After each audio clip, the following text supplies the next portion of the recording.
भक्तों, आज आपको शिवपुराण वायवी संहिता में पार्वती की तपस्या, एक व्याघ्र पर उनकी कृपा, ब्रह्मा जी का उनके पास आना, देवी के साथ उनका वार्तालाप, देवी के द्वारा काली त्वचा का त्याग और उससे कृष्णवर्णा कुमारी कन्या के रूप में उत्पन्न हुई कौशिकी के द्वारा शुंभ निशुंभ का वध, यह कथा शिवपुराण सुनाऊंगा। आप इसको ध्यान कर सुने और इस चैनल को लाइक एंड सब्सक्राइब जरूर करें।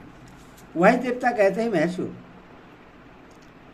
तदंतर पतिव्रता माता पार्वती पति की परिक्रमा करके उनके वियोग से होने वाले दुख को किसी तरह रोककर हिमालय पर्वत पर चली गई।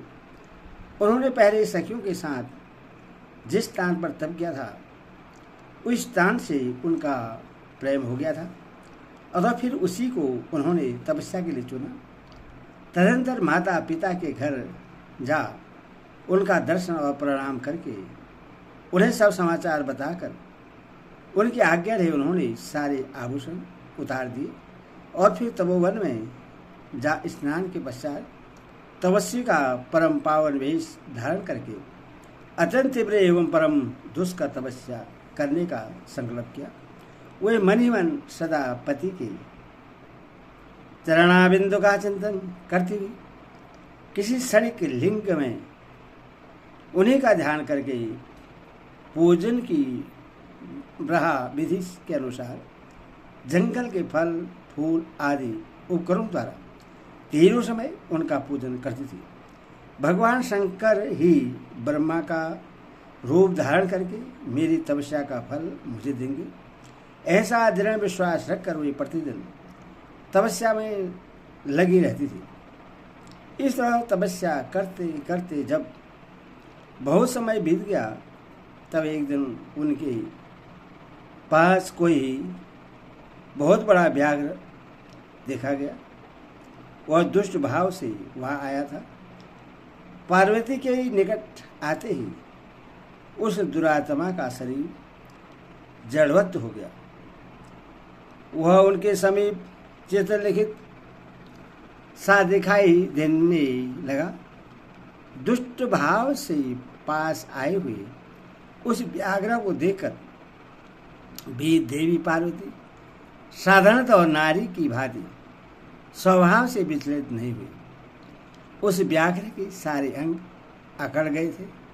वह भूख से अत्यंत पीड़ित हो रहा था और यह सोचकर कि यही मेरा भोजन है, निरंतर देवी की ओर ही देख रहा था। देवी के सामने खड़ा खड़ा वह उनकी उपासना से करने लगा। इधर देवी के हृदय में सदा यही भाव आता था कि यह व्याघ्र मेरा ही उपासक है, दुष्ट वन जंतु से मेरी रक्षा करने वाला है। यह सोचकर वे उस पर कृपा करने लगी।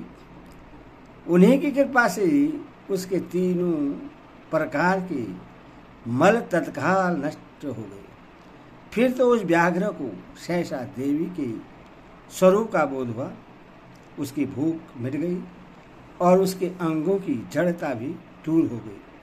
साथ ही उसकी जन्म सिद्ध दुष्टता नष्ट हो गई और उसे निरंतर तीव्रता बनी रहने लगी। उस समय उत्कृष्ट रूप से अपनी कृतार्थता का अनुभव करके वह तत्काल भक्त हो गया और उन परमेश्वरी की सेवा करने लगा। अब वह अन्य दुष्ट जंतु को खदेड़ता हुआ तपोवन में विचरने लगा।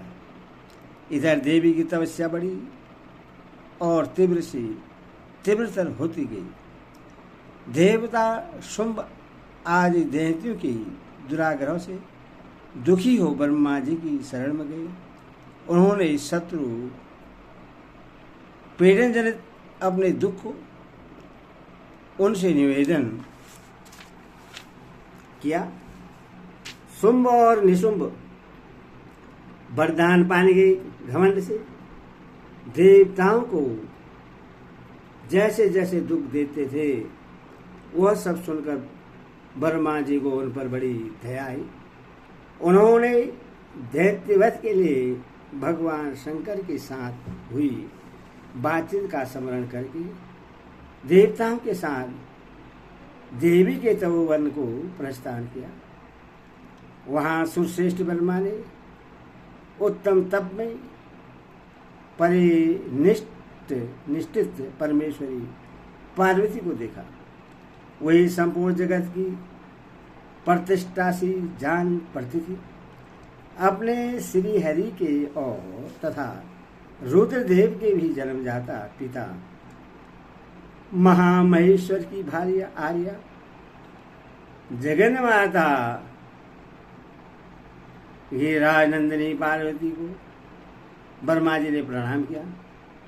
देवगणों के साथ ब्रह्मा जी को आया देख देवी ने उनके योग्य अर्घ्य देकर स्वागत आदि के द्वारा उनका सत्कार किया। बदले में उनका भी सत्कार और अभिनंदन करके ब्रह्मा जी अनजान की भांति देवी की तपस्या का कारण पूछने लगे।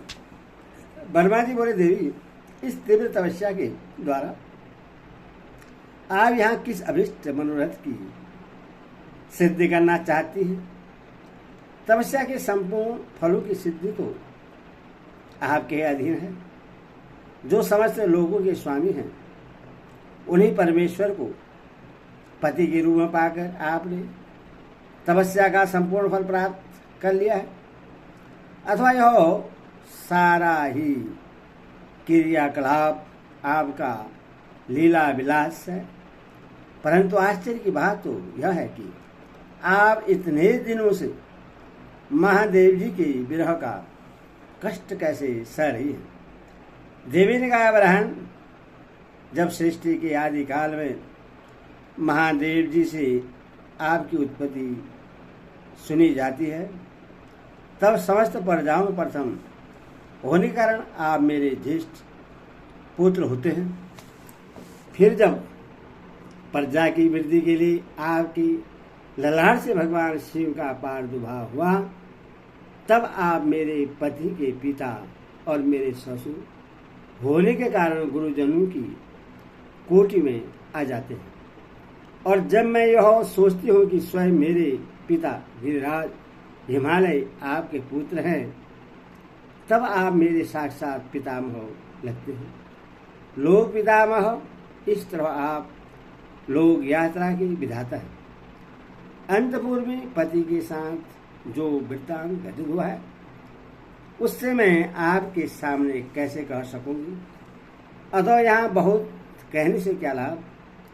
मेरे शरीर में जो यह कालापन है, इससे सात्विक विधि से त्याग कर मैं गौरव वर्णा होना चाहती हूँ। ब्रह्मा जी ने कहा, देवी, इतने ही प्रयोजन के लिए आपने ऐसा कठोर तप क्यों किया? क्या इसके लिए आपकी इच्छा मात्र ही प्राप्त नहीं थी, अथवा यह आपकी एक लीला ही है?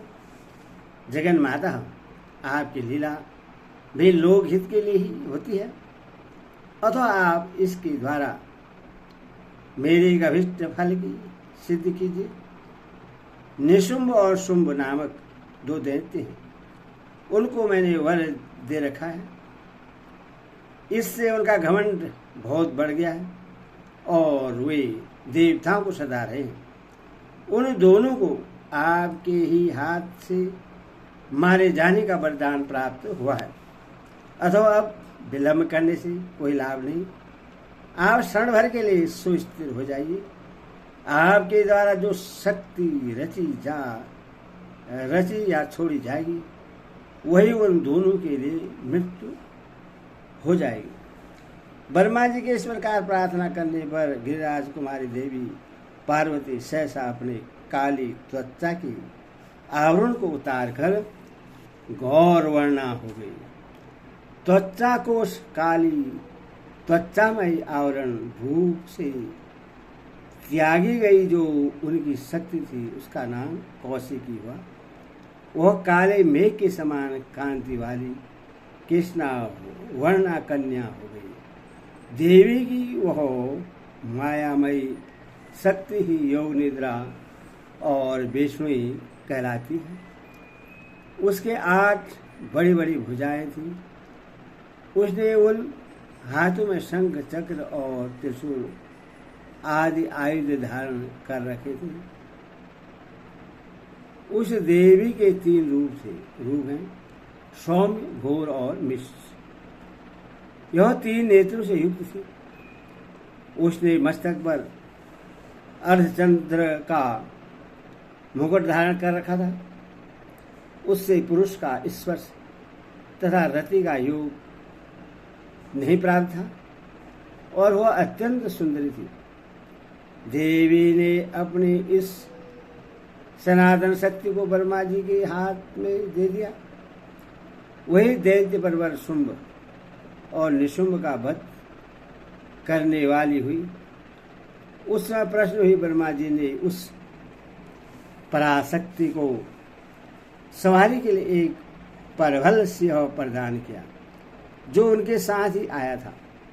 उस देवी के रहने के लिए ब्रह्मा जी ने विंध्यगिरि पर वासस्थान दिया और वहाँ नाना प्रकार के उपचारों से उनका पूजन किया।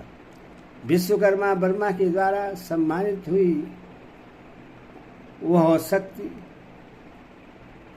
अपनी माता गौरी को और ब्रह्मा जी को कर्मश प्रणाम करके अपने ही अंगों से उत्पन्न और अपने ही समान शक्तिशालिनी बहुसंख्यक शक्तियों को साथ ले दैत्यराज शुंभ निशुंभ को मारने के लिए उद्धत होकर विंध्य पर्वत को चली गई।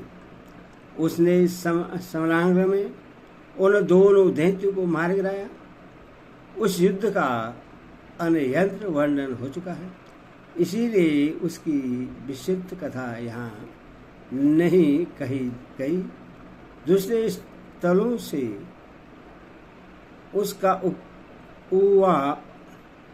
उसकी उवा कर लेनी चाहिए। अतः मैं प्रस्तुत प्रसंग का वर्णन करता हूँ। हरि ओम तत्सत।